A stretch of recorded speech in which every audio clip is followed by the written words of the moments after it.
আপনাকে আমি 2000 বছরের ইতিহাস এই 20 মিনিটে বলে শেষ করে দেব। কত হাজার বছর? 2000 বছর। ইহুদি কারা? ইহুদি আর বনু ইসরাইল কি এক? উত্তর না। খুব ভালো করে কথাগুলো শোনেন, এগুলো বই পড়তে অনেক সময় লাগবে আপনার, এবং ঘাটাঘাটি করতে অনেক সময় লাগবে, খুব অল্প সময় বুঝে নেন। ইহুদি বনু ইসরাইল এক নয়।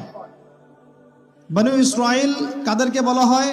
ইব্রাহিম আলাইহিস সালামের ছেলে, এক ছেলের নাম ইসমাইল, এক ছেলের নাম ইসহাক। ঠিক আছে? ইসমাইল আলাইহিস সালাম থাকেন মক্কায়, সেখানে তাকে কেন্দ্র করে একটা সভ্যতা। এই বংশে সর্বশেষ নবী মুহাম্মদ সাল্লাল্লাহু আলাইহি ওয়াসাল্লামের জন্ম।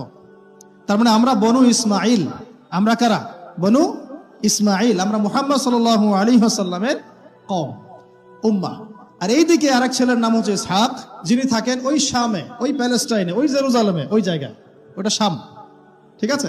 এবং ওখানে তিনি তার বংশ বিস্তার হচ্ছে। তার ছেলের নাম হলো ইয়াকুব। কি নাম? ইয়াকুব আলাইহিস সালামের আরেক নাম হলো ইসরাইল। ইয়াকুব আলাইহিস সালামের আরেক নাম কি? ইসরাইল। এবং তার সন্তানদেরকে বলা হয় বনু ইসরাইল। তার সন্তান অনেক। এই সন্তানদের মধ্যে একজনের নাম ইউসুফ। ঠিক আছে? তারপরে আসছে পরে ইউনুস। এই বনু ইসরাইলের মধ্যেই দাউদ, মূসা, সুলাইমান, ঈসা ইবনে মারিয়াম। বলা হয় 1,24,000 নবী রাসূলের মধ্যে বেশিরভাগই এখানে এসেছে। তাহলে বনু ইসরাইল বলা হচ্ছে এই কওমটাকে। তা ওদের নাম বনু ইসরাইল থেকে ইহুদি হলো কখন? যখন তারা ঈসা আলাইহিস সালামকে স্বীকার করলো না তখন। ঈসা আলাইহিস সালাম কি তাদের মধ্যে আসেন নাই?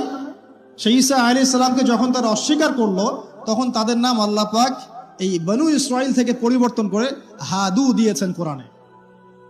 কুল ইয়া আইয়ুহাল্লাযীনা হাদু ইন যাআমতুম আন্নাকুম আউলিয়াউ লিল্লাহি মিন দুনিন নাস ফাতামান্নাউল মাউত। আছে না কোরআনে?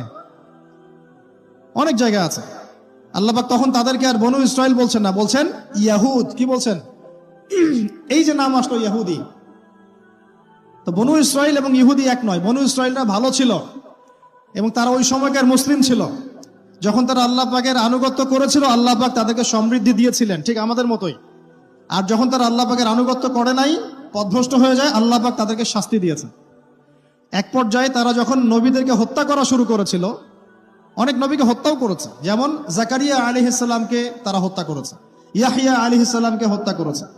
সূরা ইয়াসিন পড়ে দেখেন, ওখানে একই দিনে 3 জন নবীকে হত্যা করা হয়েছে। পড়ে দেখেন।